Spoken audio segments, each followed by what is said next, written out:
So the conversation in the estrangement community is getting crazy. People are out there talking all kinds of shit about adult children, about estranged parents, those that go no contact, they're calling them toxic and narcissist and all the rest of it. Often without even realizing that much of what they're describing is simply the human condition. And the truth is, it's getting ugly out there on both sides. We're spending so much time diagnosing, defending, and blaming that we're forgetting something important. That we're all wounded human beings underneath all of it. And I think many of us are exhausted. We're exhausted from replaying the conversations. We're exhausted from trying to prove our side. We're exhausted from carrying grief and anger and disappointment and guilt and resentment and longing. Right? We're exhausted from waiting. And I know because I lived there. And I talk with people on all sides of the divide. So tonight I wanted to offer a perspective that may challenge some of us. Because I don't think what we're seeing is unique to estrangement. I think much of it is simply the human condition. Because the truth is, if you're human, you've been wounded. None of us escape childhood untouched, right? If only. What we do is we learn to adapt and we develop strategies to survive, to belong, to protect ourselves, to get our needs met. And some of our wounds are obvious. We wear them on our sleeves. And others are buried so deeply that we could spend decades living from them without ever knowing they're there. But at some point, we all grow up and we all become adults. And we have to realize at some point that wounds happen to us.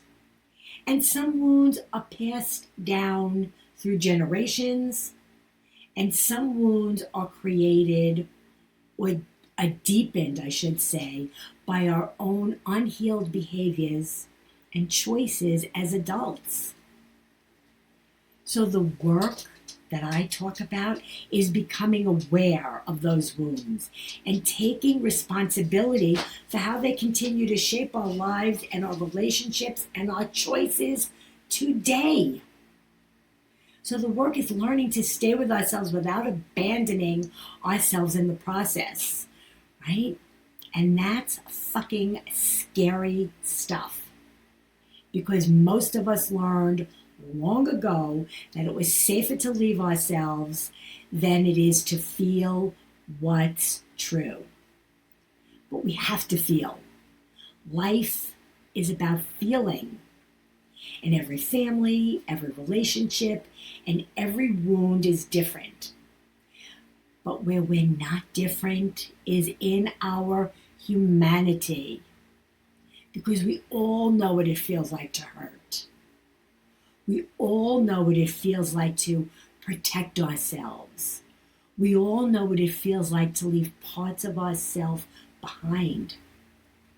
And for me, I believe that's where the healing begins, not by proving who's right, not by winning the story, but by becoming curious about our own wounds and noticing where we still abandon ourselves, right? This is about learning to inhabit our lives and our bodies again. And I believe healing begins the moment we stop leaving ourselves. And here's the other thing. We can't think our way home. We have to feel our way home.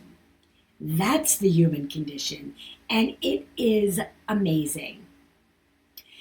And if this conversation speaks to you, I'd love to invite you to join me on July 3rd.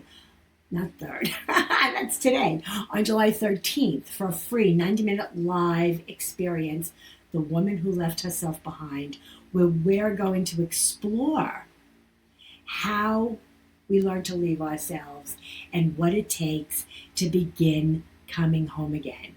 because I promise you, it's not too late. I'll drop the link in the comments. See you soon.